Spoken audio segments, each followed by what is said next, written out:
मैं दिखने में इतनी अच्छी नहीं थी, इसलिए मेरी शादी नहीं हो पा रही थी। बहुत मुश्किल से एक रिश्ता मिला और मेरी उससे शादी हो गई। सुहागरात पर करीब 1 घंटा इंतजार करने के बाद जब वो कमरे में आया तो पूरे कमरे में दुर्गंध फैल गई और वो फर्श पर गिर पड़ा। उस समय मेरा जी तो चाह रहा था कि मैं इसी समय अपने पापा को फोन लगाकर पूछूं कि आपने ऐसे आदमी से मेरी शादी क्यों करवा दी। उसके बाद मेरे पति ने जो कहा उसे सुनकर तो मेरे पैरों तले जमीन ही खिसक गई। मेरा नाम रागिनी है। मैं बहुत ही लोअर मिडिल क्लास की लड़की हूं। मेरा परिवार बहुत ही मुसीबतों से अपना गुजारा चला रहा है। मेरे घर में अब एक परेशानी है, मेरी शादी की। कितने ही रिश्ते अब तक मेरे घर वाले मेरे लिए देख चुके हैं, लेकिन किसी को भी मैं पसंद नहीं आई। दिखने में मैं इतनी अच्छी नहीं हूं ना। संस्कार और स्वभाव सब बाद में आते हैं, पहले रंग आता है, इसलिए अभी तक मेरी शादी नहीं हो पाई है। फिर एक दिन पिताजी के सामने एक रिश्ता आया। लड़के का नाम संदीप था और जैसा कि उन्होंने बताया था कि लड़का कहीं प्राइवेट जॉब करता है और 15,000 कमाता है।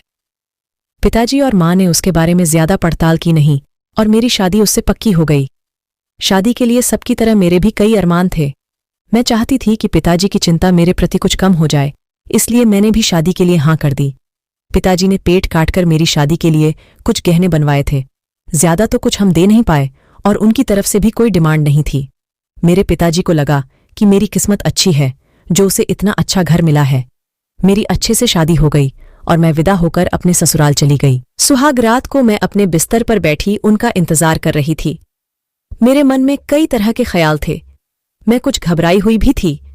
शायद पहली बार सबके साथ ऐसा होता है। अभी करीब 1 घंटा हो गया था मुझे अपने कमरे में बैठे उनका इंतजार करते हुए।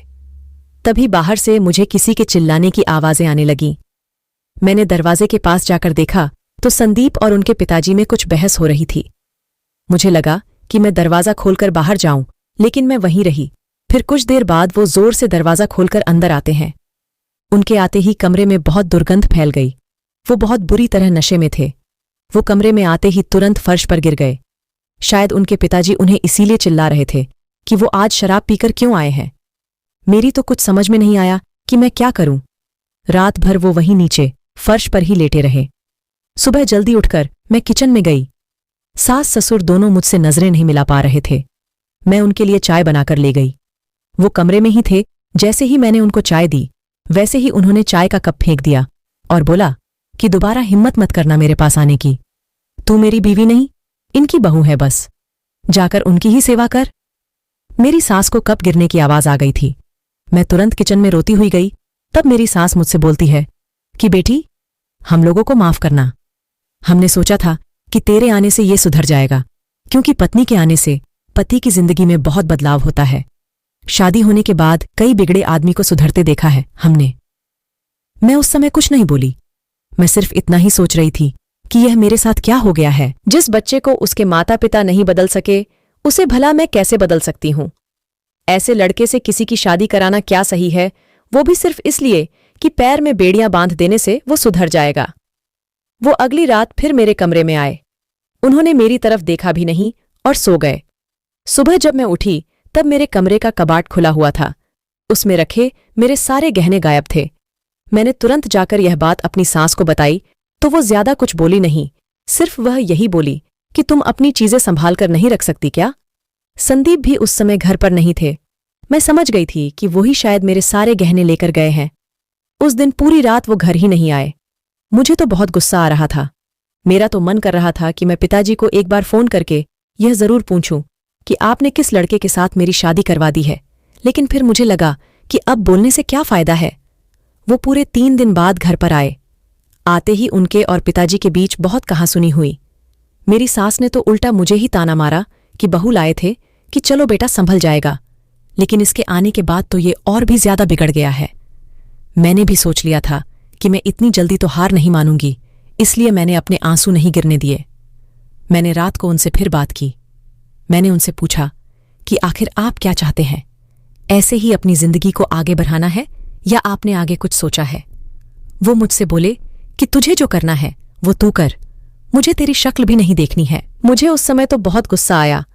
मैंने उनसे बोला कि जब आपको मेरी शक्ल नहीं देखनी है तो आपने मुझसे शादी ही क्यों की। वो जोर से चिल्लाते हुए बोले कि मैंने शादी अपने घरवालों के कहने पर की है, क्योंकि मुझ पर 1 लाख का कर्जा था। उन्होंने कहा था कि तुम्हें पैसे तभी मिलेंगे जब तुम शादी के लिए मान जाओगे। फिर मैंने बोला कि तो फिर आपने मेरे गहने भी इसीलिए लिए थे। बस मेरे इतना बोलने पर उन्होंने मुझे जोर से चाटा मार दिया। मैं जैसे सुन्न रह गई। अभी 7 दिन भी नहीं हुए मेरी शादी को और मेरे साथ यह सब हो रहा है। अब मैं रात भर सो नहीं पाई। मैं अपने भविष्य के बारे में सोच रही थी और मेरे सामने कई विकल्प थे जिसमें से मुझे किसी एक को चुनना था। रात भर मैं यही सब सोचती रही। फिर जब सुबह हुई तो मैंने सबसे पहले अपना सामान पैक किया। मेरी सास मुझसे पूछने आती है कि यह क्या कर रही हो। मैंने उनसे बोला कि वही जो मुझे सही लग रहा है, मैं अपने घर जा रही हूं। इस पर सास ने मुझे ताना मारते हुए कहा कि तुम्हारे घर में खाने को नहीं है, 2 दिन में वापस तुझे यहीं आना पड़ेगा। मैंने बोला कि मैं जैसी भी हूं मेहनत करके खा सकती हूं, तुम्हारे बेटे की तरह चोर और शराबी नहीं हूं। मेरी सास मेरा मुंह देखती रह गई। पता नहीं मुझ में इतनी हिम्मत कहां से आ गई। इससे पहले मैंने कभी किसी से इस तरह से बात नहीं की थी। मुझे अच्छी तरह से पता था कि यह मेरे और मेरे परिवार के लिए बहुत संघर्षपूर्ण हो सकता है, लेकिन उस समय मुझे यही सही लगा। उम्र भर ऐसे किसी इंसान के साथ मैं कैसे रह सकती हूं जो अपने ही घर में चोरी करे और शराब पीकर मुझे मारे। मैं उस दिन उस घर से चली आई। आगे क्या होगा वो देखा जाएगा। दोस्तों, आपको मेरी ये आज की स्टोरी कैसी लगी कृपया कमेंट में हमें ज़रूर बताएं, और ऐसी ही इंटरेस्टिंग स्टोरी को सुनने के लिए प्लीज़ इस चैनल को लाइक, शेयर और सब्सक्राइब करना ना भूलें। मिलते हैं नेक्स्ट स्टोरी के साथ।